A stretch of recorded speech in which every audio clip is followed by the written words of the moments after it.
Oi, oi, all right, how's it going? I'm Grant, you're you. This is the Doodle Review coming through with a new album to give a spin, chat some fraff about, and then assign an arbitrary score to. Today, we're talking about an album I've been looking forward to for a long time, Jessica Pratt, Here in the Pitch.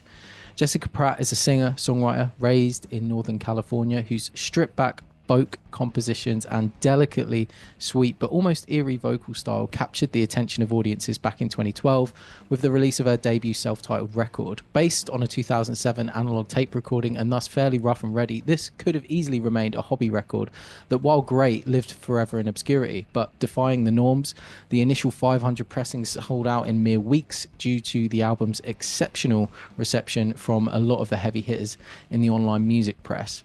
Now, I wasn't lucky enough to be in on Pratt's work back then, but in 2019, her third LP, Quiet Signs, was recommended and I became an instant fan. Throughout that year and the lockdown year to follow, Quiet Signs would be my sleep soundtrack. And I've always felt slightly reluctant to describe an album as being one to fall asleep to, but in this case, I couldn't mean it as a higher compliment. There's one thing to put something on, a record, a movie, some TV, because it's so unremarkable and its blandness will slow down your consciousness such that sleep is your brain's only other option. But it's another thing entirely to discover media, in this case Pratt's third record, that can put you into a dreamlike state with entrancing melodies and a vibe that conjures the still midnight air of a street scene that's dimmed now the last light on the last house on that last street has gone out. And this album gets you to this place before you even fall asleep. When you do so safe in the knowledge that your subconscious can just marinate in that sensation and that you'll be missing very little because the album's barely half an hour long. Many nights I'd enjoy being in this hypnotized, half conscious state until the record actually finished, and I'd then drop straight into my dreams. Based on this pretty profound experience with Quiet Signs, Pratt's fourth album was one of my most highly anticipated, and I fooled myself into thinking that because of the minimalism of her music, that surely after a pandemic where everyone was locked inside, her new record may even reach us sooner than the typical 2 to 2.5 year album cycle. As it happens, I was right. Pratt's lockdown experience did include an abundance of writing for what would become this latest album, but calling the bluff of fans like me, she actually doubled down on this writing time when restrictions lifted to hone these songs and the production around them. Here in the Pitch, the result of that work arrived earlier this year in 2024, 5 agonizing years after Quiet Signs. But listening to this record, it's clear that every moment of that extended writing, recorded, and production period was totally worth it. It's remarkable, really. This fourth album so perfectly recreates the pristine, dreamlike vibes of its predecessor.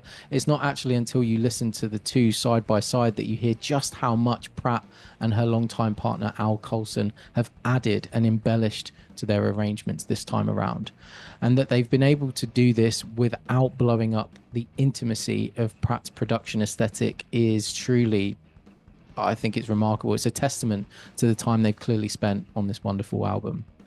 Re-listening to Quiet Signs after hearing the pitch, I realised just how much of a spell Pratt had cast over me. I knew back then the album was minimal, but certain songs from that record, like As the World Turns and This Time Around, are just a sparsely strummed guitar and a vocal. That's it. As proof of the absolute masterclass in subtlety we're gifted with on Here in the Pitch, let's take a song like World on a String. On first appraisal, it could sit quite comfortably with As the World Turns or This Time Around from the last record, the ones I just mentioned with barely anything to them. Again, it's built around just a sparsely strummed acoustic guitar and a vocal. It could stay like that and it would be perfect, yet this time around Pratt and producer Carlson find a way to create real drama with a few almost imperceptible touches, a sporadic vocal harmony, an ever so slight shuffle beat, and a delicate string. These beautifully crafted touches barely lift the volume by more than a decibel at most, and yet create an actual crescendo of a chorus. Some other absolutely majestic touches on the record also include the ever so delicate woodblock used on By Hook or By Crook.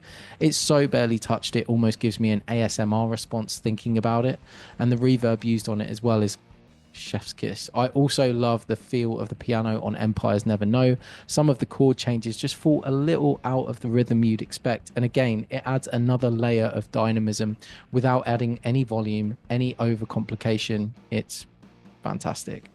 Many of the additional instrumental touches that elevate this folk album to one of chamber pop actually come from some cool guest musicians as well. Psychedelic progressive folk guitarist Riley Walker plays on the very first track here and is appropriate for this album. Despite being virtuosic in his ability to really go wandering with his electric guitar parts, here he adds just the slightest touch of lead guitar on the very outro of the track. And jazz player and multi-instrumentalist who created one of my favorite neoclassical and jazz releases last year, Spencer Zahn, shows up to add bass on the bossa nova of Get Your Head Out and also accompanies the softest woodblock in the world on By Hook or By Crook.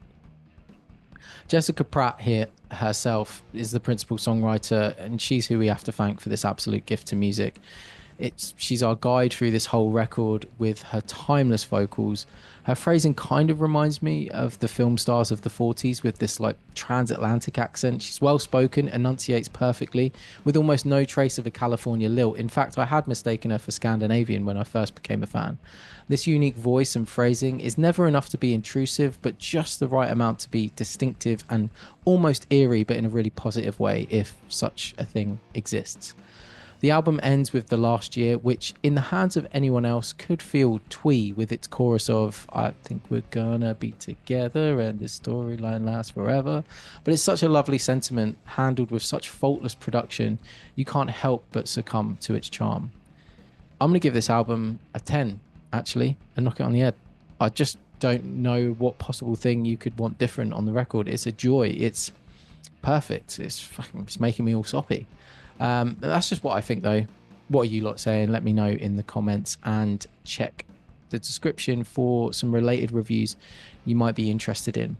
If you can be asked to do all that, you may as well subscribe. Stick around, share some thoughts, show some love, or just hold some abuse in the comments, and I'll see you in the next video. Right, if you're still here, if you're someone that likes my content and has plans to actually watch more of it, then this message is for you. I want you to email me, doodlereview.club@gmail.com, put the subject line as the video that you've just watched, and I'm going to send you something cool.